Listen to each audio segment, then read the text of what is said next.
guru-guru, rakan-rakan media dan semua pelajar yang saya hormati sekalian. Salam sejahtera dan salam Malaysia Madani. Para pengetua, guru dan khususnya anak-anak calon SPM yang kita kasihi, saya mahu bercakap terlebih dahulu kepada pelajar yang selalu berkata, saya memang tak minat belajar.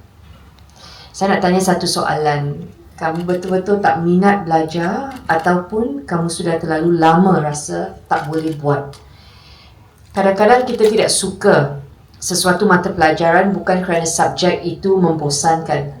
Kita tidak suka sebab setiap kali buka buku, kita terus rasa kalah.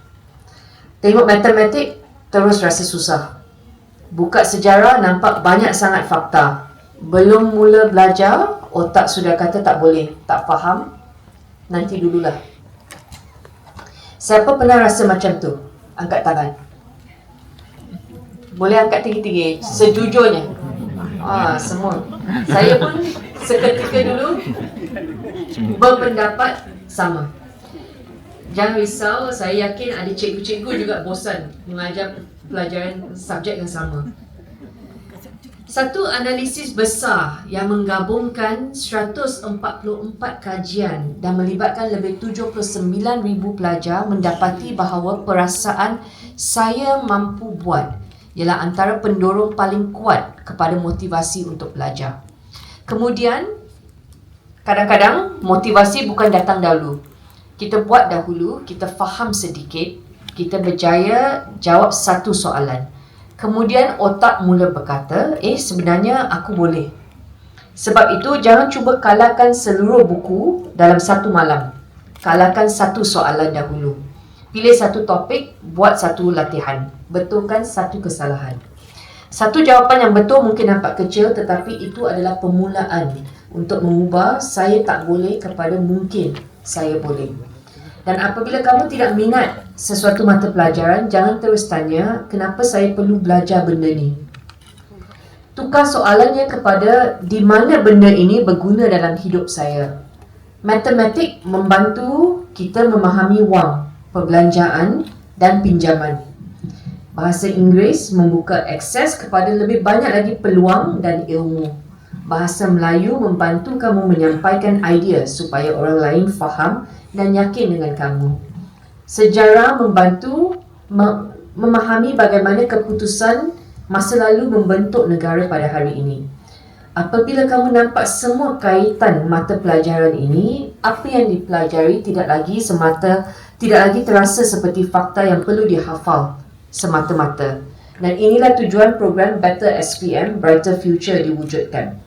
Seramai 1,600 calon daripada 40 sekolah menengah di Kuala Lumpur akan menerima tuition percuma dan bimbingan berfokus dalam bahasa Melayu, Inggeris, matematik dan sejarah. Dan program ini turut menyediakan seminar teknik menjawab soalan supaya anda lebih memahami kehendak soalan, mengurus masa dan menjawab dengan lebih yakin. Saya rakamkan penghargaan kepada TNB atas sumbangan sebanyak RM276,000.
lebih baik dan dapatkan peluang pekerjaan yang lebih elok. Okey, tetapi kalau tidak berjaya selepas anda berusaha, jangan putus asa. Okey, masih ada lagi banyak peluang pekerjaan yang kerajaan telah wujudkan dan pihak-pihak swasta telah sediakan untuk yang terlibat. Okey, untuk yang lain, saya hanya nak ceritakan sedikit rancangan kita di Kuala Lumpur. Di Kuala Lumpur sekarang kita ada masalah obesiti. Obesiti wilayah persekutuan paling tinggi di Malaysia. Kuala Lumpur, Kuala Lumpur, Putrajaya dan Labuan. Tiga-tiga bawah wilayah persekutuan obesiti paling tinggi. Obesiti bermaksud berat badan kita sangat tinggi. Okey, jadi kita sedang hidupkan semula semua padang-padang awam kita di Kuala Lumpur. Kita waterkan kawasan hijau, kita lindungi kawasan hijau dan kita akan bina lebih banyak lagi infrastruktur sukan di padang-padang awam di Kuala Lumpur untuk kita jadikan padang ini tempat tumpuan utama keluarga-keluarga. Kita telah awalkan masa pembukaan 6 pagi, kita awalkan pada 5.30 pagi untuk 10 padang awam supaya yang bekerja cikgu sekolah boleh pergi exercise dulu, mandi, baru pergi sekolah. Kemudian untuk waktu malam, Jumaat dan Sabtu, kita telah panjangkan masa beroperasi 10 malam hingga 12.30 malam untuk 2 padang besar, Taman Botani dan juga Taman Tasik Tinggi Wangsa, supaya keluarga boleh adakan lebih banyak lagi aktiviti di tempat-tempat awam ini. Untuk pelajar, saya minta satu sahaja, fokus dulu belajar, kahwin nanti. Ini penting. Kerana kita kadang-kadang luangkan masa untuk berkenalan dengan kawan-kawan. Masa beberapa bulan ini penting. Okay, kahwin nanti 30 tahun pun boleh, 25 tahun, 26 tahun pun boleh. Banyak masa lagi, seumur hidup ni. Okay, tapi sekarang ini kita tumpu dulu untuk SPM. Okey, jadi saya ucapkan terima kasih kepada semua cikgu yang terlibat menjayakan program ini. Setiap pelajar yang dapat grade yang lebih bagus bermaksud kita tak perlu belanja untuk Jabatan Penjara, untuk AADK kerana semua data ini saling berkait. Kalau mereka tak berjaya dalam SPM, mereka terlibat dalam aktiviti nanti yang kurang sihat. Okey, so either way taxpayers akan bayar. Lebih baik kita bayar untuk program-program dan program-program yang mendatangkan manfaat kepada mereka. Itu saja, saya serahkan masa kepada Umi Setia. Sekali lagi, thank you.